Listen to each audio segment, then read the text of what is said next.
Le choc des guerriers, le choc des titans, le choc des grands champions, organisé par Gaston Production, ci njiitalu Makan Bang, l'héritier de Gaston Bang. Le dimanche 27 juillet à l'arène nationale. Ndaw lu rëy mbokk yi, Bombardier, l'enfant chéri de Mbour, double roi des arènes, le grand champion. moo fa war a jàkkaarloo nag ak Jackson Junior, doomu Géejawaay. Birima ba ca benn baat ba bu waxee ren balay waxaat déwén. Makan ni combat boobu laay jël nag daal di koy jox ki nga xamante ne nii mooy El Hadji Djibi Dia, directeur général Pronet borom Kaolack. waaye li gën a doy waar ci bés boobu nag mbokk yi mooy Talfa gamer bi moo fa war a jàkkaarloo ak armée bu benn brak. c'est le combat de tous les dangers. waaye li Sénégal njaay ñëpp doon xaar mooy finalu clafu Gaston Production ci atum 2024-2025. bébé guy gi moo koy bëre ak Eumeu Junior cey boobu combat. waaye mbokk yi ci bés boobu xeeru ngor numéro 2 dina fa jàkkaarloo ak Eumeu Sène Junior. Soulay Gaynde jàkkaarloo fa ak Caatu Ngéwél. Déranger dina fa jàkkaarloo ak Calki. Jules Diène jàkkaarloo fa ak Doomu Loor. Badou Fall dina fa jàkkaarloo ak Wextan. Sores numéro 2 jàkkaarloo fa ak Soga Door. Omar Sita jàkkaarloo fa ak Tafa Junior. sponsor leader Makane 1xBet. numéro 1 du Paris sportif. Les Alip. Chocolat Delia. King Boisson. Dibiteri Uba. Restaurant Le Calo. Entrée supporter mu ne 3000 francs. annexe loge 10 000 francs. loge officielle 30 000 francs. mbokk yi bu ne ko kenn nettali. lamb ji nag en live. pay per view ci seen affiche.com ngeen ko mën a seetaan. 5000 francs pour yéen ñi nekk Sénégal wala yéen ñi jënd ak les paiements locaux. 11,99 € pour yéen ñi nga xam ne yéen a nekk ci diaspora bi wala ngeen di fay ak seen carte bancaire. cey Makan Bang lu waay doon lu mu dëgër moo tax le 27 juillet arène nationale B ku fa dem xam ni ndaanaanee jur ndaanaan. jërëjëf mbokk yi ñu ngi leen di nuyu bu baax a baax di leen siyaar fu waay nekk rek si réew mi ak si bitim réew tey siifur Gaston Production mbokk yi mbégte la ak contentement tey ñu teew fii jàmm gën jël si ki nga xamante bi ni mooy Liss Ndiago or bi ak mafia tàng ñàng bi yëpp ñu leen di nuyu bu baax di leen siyaar di leen masawu coono di leen féliciter mais di leen encourager le fait que ñu jóge ci seen combat seen diggante ak Ada Fass mu nekkoon lamb jànq nekkoon lamb xale nekk lamb boo xamante bi ni amateur yëpp ñoo ko doon xaar Liss di champion macha allah bi mu duggee ci lamb ngeen gis ko yàggul boobaak léegi bërki démb la macha allah mu góorgóorlu bu baax a baax 2017 2018 boobu ak léegi yaakaar naa ne daan na ci ay moromam combat yoo xamante bi nii kenn dootu ko fàtte ñi ngi fàttaliku tàkku sanam ga ak Sangomar waaye Boy Paul Rendi Sega Amel Lagros Général Kayre Caatu Rëbës ba ci Ardo Naaru Sogas combat yi mu bëre yëpp Pokola combat yi mu bëre yëpp ba tout récemment 2 derniers combats am Zos Lagros ak Ada Fass macha allah ngeen xam ne champion la bu jógee nag mbooloo di ko topp yaakaar naa ne li nekk si ginnaawam moom sàkku ko suñu borom moo ko defal mu nekk mbër bu yaru nag mbër boo xam ne bu dul làmb boo ko gisee du siggi xool nit maa am mbégte ak contentement nuyu la bàyyi la nga nuyoo mbokk internet yi di la masawu coono bu baax nag sama waay.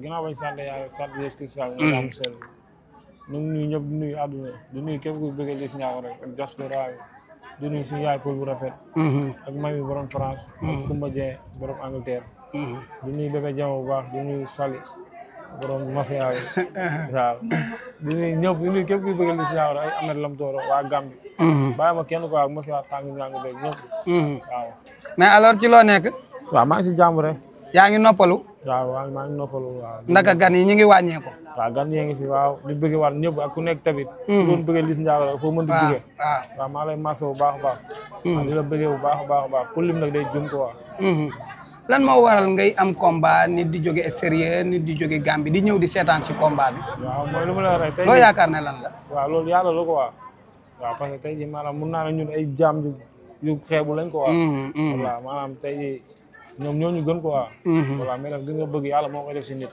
voilà te dama leen di ñaanal rek xam nga yàlla dafa leen jàmm voilà parce que du sama jàmbaar moo tax ñu may topp du nu ma mel du leneen en tam yàlla moo leen waaw def cofeel sama digg man ak ñoom waaw ak cër bi quoi waaw di leen jaajëfal baax di leen maso bu baax a baax waaw macha allah nga am combat c'est la première fois nga wàccaay comme combat bu diiree nii wàccaay bi wala waaw c'est la première fois am na ñu daan diire mais bii moo gën a diire quoi waaw te man ma seen sama combat ay bu bëree ba bëri 3 mois la wala 2 mois rek waaw ma seen samay lamb man 2 mois lay diire quoi macha allah day tax nga gën a pare day tax nga gën ci nekk wala la tax tam nga gën see mën a nekk quoi ok ñun ay xale lañ quoi voilà tamit bëri chaque dimanche sax ñun defe naa moo ñu gënal wàññi dara ok voilà ok bu ñu amee 2 mois sax baax na quoi combat bi mu taxawee lan nga ëppaloo ci liggéey combat bi liggéey na si lépp ànd naa samay kësu ku si mel ni waa top 5 fitness waaw ak su kësu bolo Tooma ñoom kër si Seex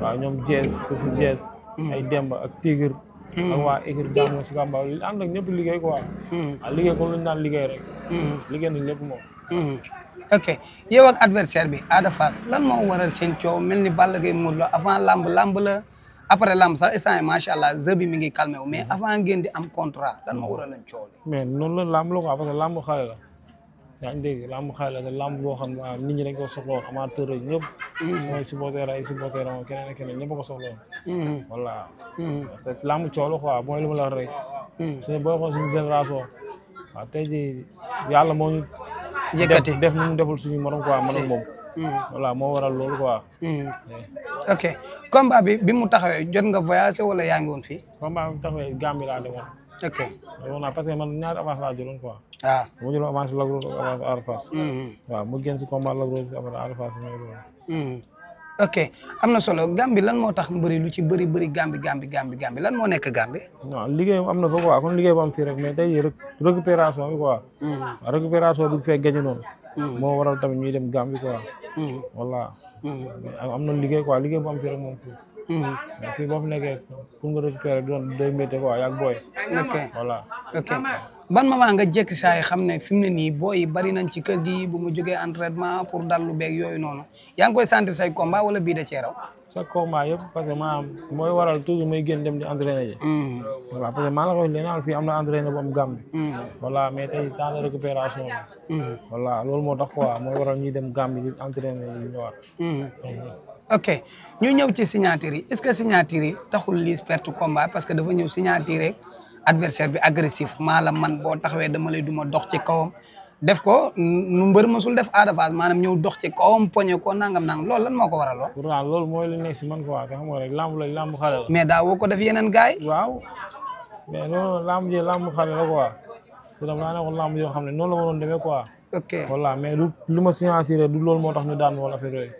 waaw li ma tax ñu daan ma tamit xam nga yàlla tamit dëgg la yàlla mooy may quoi yaa ngi dégg parce que daan nañ bëri yàlla luñ may voilà mais boo ku xam Liss dëgg ñi ma xam dëgg waaw xam nañ Liss waaw yaa quelque chose quoi ok voilà parce que man Liss rek voilà la wax ni ban dama wax booy ma leen man soxla ma di bëri mbër ni ma koy jàppal quoi di ma ko taxal waaw say communication laa soxla man Liss Ndiago daa nekk conscience tranquille waaw sama lépp di fonctionner lii daan mbër ginnaaw yàlla man maa koy appliquer waa sama la nekk ok voilà mais ku xam Liss Ndiago dëgg xam nga tey mun ñu la daan ngay wax boo jógee si defet buñ la daanee après booy wax rek day yaakaar day saltel wala daan mu dee man mel ma noonu man sportif laa boo ma bëree ak sama conscience tranquille boo ma daanee après bu la arbitre joxul victoire moom mun naa ko si loxo na la ni dawal macha allah voilà man noonu laa mel sportif laa mais ku xam Liss dëgg am na yoo xam ne mun ñu ko wax sax télé barki alxuraanu karim ok voilà dëgg la bëri nañ daan ma ko waa maa ngi koy féliciter mais ku xam Liss dëgg xam ne waaw du Liss boobu ko waa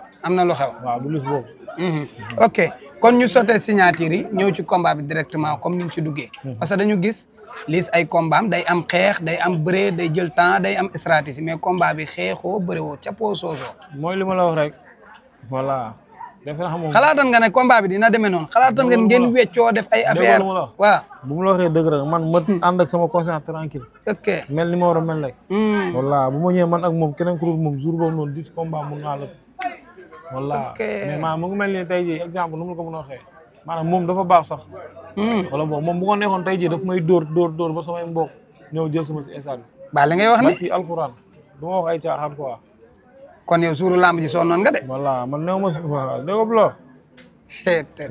nga man néew ma foofu mais mënoo ci wax ju bëri mënoo ci wax ju bëri boo nee mais ñi jàpp ne poids la nag ñi jàpp ne poids la nag poids laal booy di ñëw sama contact ñu ko gën a diis laaj contact kii Soundiata Keita xam nga Soundiata waaw xam naa ko wopp bokk la si ñu gën a nekk géant jàmm ko si waaw am na kattan damay contact fu ne la ma nit di yegg du mooy loolu noonu gaa yi yow poids rek du poids bi parce que alxuraan du poids bi parce que gis naan bi ngeen dawee na runkum bi mu sukkee meeb la yow def nga rotation di ko jéem a man tey man naam boo may jël man Liss nga ma touché ku tëj sàcc ma daw jël ma te teewul dama ciy génn sax genre jël mais koo xam ne dóor la daa xool ram ba mu nekk mu doon na jëlal sa tànk yi rëpp oom bi néegal la da yàgg laa da ngay gis ne maanaam jël bi dafa yomb quoi déggoo mu la billahi wallahi taala champion la quoi mun na daan keneen ku dul Liss ndaanaan la Ada waay mun na daan keneen ku dul Liss tey jii bu dara xewloon sax buñ bëree logique war na moo mën a daan quoi parce que ay morom lañ wala yaa ngi dégg voilà mais tamit du ma saltel victoire baa ngay wax ñu naan non dafa daan wala boo daanoo moom loo wax rek naan mooy loolu mais c'est la première fois may waxee nii. ok voilà mais du ma ko balaame. du ma balaame aada du balaame kenn. waaw lu nekk sama encourage. ñoom laay balaame quoi. ndax lan. parce que dañ maa tooñ quoi. ci lan la nag. voilà dañ maa tooñ te tooñ boo xam ne nii maanaam voilà waaw tooñ nañ ma trop quoi. non ajul génnal foofu parce que entourage dafa xaw a sensible tooñ nañ ma quoi. ñu génn foofu ñu génn combat bi nekkuloon combat boo xam ne Liss da koy ñàkk quoi. oui ma xam nga leen wax man mi nga tey daa am loo xam dafa nekk si man li ma leen wax dafa leer mais nee naa ne man soxlaw ma ñu may jàppal mbër di jàpp mbër bi nii pour Liss daan la soxlaw ma loolu loo soxla Liss si boppam na nekk ak xelam nekk conscient tranquille ok man dépassé naa fu ñu may yeewee si làmb defe naa mbër bu amul moyen sax xam naa la ñuy yeew si làmb quoi ok mais est-ce que fi nga war a fatt fépp fatt nga ko fi nga war a dem nga fa li nga war a joxe yëpp joxe nga ko. man kese mënu ma def lépp aara kese mënul def lépp. waaw loolu de dëgg voilà waa Kaawu aara. li ñu def ñii buñ ko defoon. lamb ji day tolloo. 50-50. 50-50 lay doon. ok. voilà. lan nga yaakaar ne kon faay boobu fa la jóge. waaw loolu si ñoom la ko waa te toog nañ ma ak ñoom dégg nañ li mu leen wax. waaw parce que ku ma xam dëgg. ñi ma xam dëgg booy nii xam nañ ni. am na lu bëri lu ma si dund ak leneen xam nañ ni man mii si ñëwul. jafe-jafe avant combat wala ci biir combat bi wala. ci biir combat bi lépp avant combat bi ci biir combat bi lépp. kañ nga sentir na yow instant yi carrément yaa ngi changé lu bokkul ci yow mi ngi ñëw moo xam gëmmentu la moo xam biir buy metti la moo xam loxo yi doxul la. balaa may génn sama gaal. waaw nga sentir. biir gaal bi laa toog bu ngemb ba pare nii.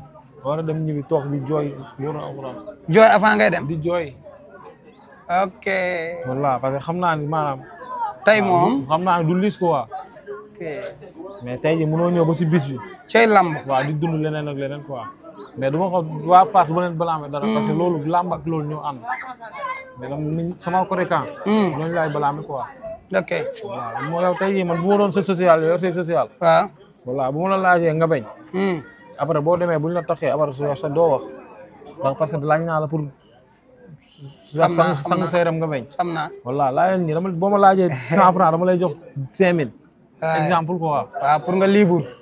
yaa ngi dégg. c'est. voilà man ma dépassé fu ñu Liss muy bëree ñu koy dund ay business. ok dépassé naa loolu. ok techniquement rek ñu dugg parce que damay bañ maanaam staff bi gën a yënguwaat. parce que yow champion nga li nga dese ci làmb dafa war a bëri. na la staff bi gën a jàppale mbooloo bi gën la jàppale. parce que maanaam wax bi li muy yàq daanaka moo ëpp li muy defar man damay préférer presque samay interview may bëgg du ma laal staff bi. mais lii nii maanaam lu nekk si man la quoi te foog ma génne ko man du ma man tey man du ma tooñ ba pare du ma waxal nit lu ma deful. diw moo def lii sama ginnaaw yee. sama yoon new ci parce que teguma ci sama bët. dégg laa ci am sama yoon new ci. voilà mais man lu may wax lu nekk nii dafa preuve la ak lu ma leer nii. ok voilà dañ ma ko dund quoi te bëre dañ maa tooñ lañ ma laa la wax dañ maa tooñ. parce que bëggoo woon mu demee nii. si àdduna laa la wax si àdduna. wóor na alxuraanu karim ñi ma xam sax laay waxal quoi xam nañu maag kii 10 combats. waaw barki alxuraanu karim dama koy daan 10 fois te jël bu su nekk du bokk ak moromam. parce que gis nga ne po mi maanaam am na loo ci man. waaye mais du loolu quoi billaay. mais est-ce que xam nga ne yéen ñaar da ngeen di bëriwaat de. man ngeen a bëriwaat ñaar ci kanam de. amul benn problème man maa ngi fi pour lamb. jeexagul de. lamb laa fi neewal ku ma lamb boole la may bëri. ok mais yow bi nga daanoo maanaam même pas 2 secondes rek lan nga yëg ak lan nga njëkk a xalaat. man bu ma daanoo sama mag bi ba mu doosee fee ma si géew yi. gabaar moom si boppam lan la wax gabaar. daare daf ma ba mu doosee lu ma njëkk a wax. waaw ma njëkk a wax na ma ñëwoo de. daare gis naa ko mu ma ree na ko ñëw ma kay mu yëkkati ko. ok. non kañ dem ma ne ko yox la nañ dem. ok abar booy di jooy ni maa doon defal. waaw gis naa image. voilà. mais sportif googu nga àndal aussi tamit lan moo la ko may ci combat capital bu metti nga ñàkk ko. non sportif la xam nga moo tax ma ne tey jii. voilà nit du jël place yàlla quoi. yaa ngi dégg. soo si yemal yow. waaw nit du jël place yàlla. te yàlla mooy maye. man dama daan bëri ñan laa fi bëral daan leen. bëri na ñaata victoire laa fi teg leen. ñii ma dóor la ñu daanu. waay te moom dañoo ay doomu jàmbur lañ. waay depuis 2022 mais dañuy bëgg man ma bëgg. yàlla ne man la may bàyyi leen. day si man dama leen gën. macha allah voilà tey kon ñun ay mbër nañ làmb mooy suñu métier quoi. yaa ngi dégg. Baar Faar bu daanee Liss war na mën a daan gis quoi. amul benn problème. booy bu ndaw bi sax bu ma doon bërëg moom ak sama conscience tranquille ba ma daanee. biir balaa arbitre di ko jox loxo baa na ko yëkkati na ko demal yaa ma daan. may sportif. mais man damaa bëgg tey ji man soxlawu man mbër jàppal ma diw dama la waxaat ngay dégg ndax soxlawuma ñu naan ma di jox sëriñ xaalis pour mu jàppal ma mbër dama naan ko man yàlla naa ànd ak sama doxal rek tranquille quoi naa affectionné loolu laay ñaan mbër laay ñaan sëriñ kon combat bi loolu bokk na ci lu la ci gën a metti le fait que tey jeg saa yi wala nag moo ngi mel ni nga teg waaw daa mel kuñ tegal néew nii rek barke alxuraanu karim te moom sax laa Ada Fass maa ngi koy fili maa ngi koy Ada Fass maa ngi koy félicité bu baax di ko làmb noonu la quoi làmb moom gaan waaw da ngay yokk si lépp quoi muy misi be leneen da ngay yokk si lépp voilà moom bu ko nekkoon tey jii mënoon na jàpp lis barke alxuraan dóor ba mu dem ardo dóor ko laa lay wax ni ba ay mbokkam jël si ko parce que ñu bëri dañoo yaakaar ne buñ xeexee Ada am problème ci combat waaw wala man ñëwuma quoi mais est-ce que nag du dernier combat yi nga jógee Lac Rose sos ku la am tamit lis dina la waajal nag yow ñu waxante dëgg dóor mu daanu moom foo ko amee ñett yoon wala ñeent jàppal na am nga làmb sa kanam non du lépp lañu wax si caméra laa wax ni ëpp lis ay mbokk ok ëpp lis ay mbokk mais lépp loo gis si yoon la quoi waaw voilà nit da ngay maanaam tey jii nit da nga koy jëf man tey yow doo ma jox sa alal tamit xam la ma war a defal li la war dem def si leneen ak leneen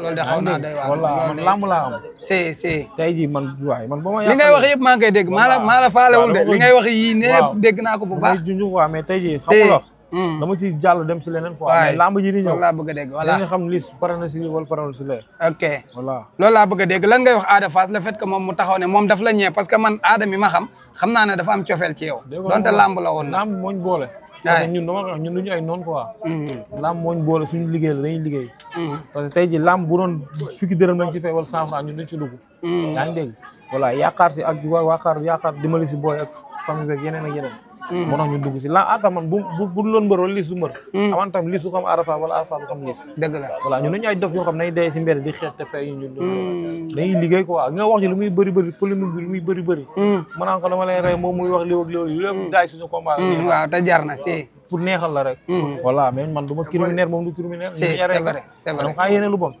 man ñaan naa yàlla tekk si làmb yaa ngi dégg dimbali samay waajur dimbali samay boy léegi yeneen mbër yi du ma leen yéene loolu pour lan bu ma seen man bu may am si làmb ñu ne mbër yëpp ko koy amandoo dimbali wàlla suñuy waajur ñëpp ak képp ku yaakaar su ñoom parce que alxon des fois day daan mbër sax ma ñeewantal ko wala mbër teg la ay defet ndeysaan wala damay xam ne kii nii si làmb la yaakaar pour dimbali ay waajuram tey xool tolof bu ko dal macha allah te moom tamit man gënuma ko loolu mënoon na ma dal man yàlla mën na ma ko teg te moo koy nangu naay voilà parce que làmb la rek ñun duñu ay noonu ñun mbër yëpp ay famille lañ bu liggéey bi jotee moom dañ laa fay pour nga liggéey yaa ngi dégg da nga koy tàngal ba mu tàng jaay sa produit xamul wax waaw jaay sa kase def lépp bu làmb ji jeexee nag jeex na salaat kaay non ñoo sekk lépp ñoo bokk lépp voilà loolu laa gëm quoi ok voilà mais moom lu may wax moom man awma kenn ku may balaame wul sama ko rek ok waaw tooñ nañ ma tooñ boo xam ne nii gaan voilà nit mosuma ko tooñ quoi parce que combat bi bokkoon na si combat yoo xam ne ni laal booy dama leen ko doon wax parce que booy xam nañu bu baax booy ulaay man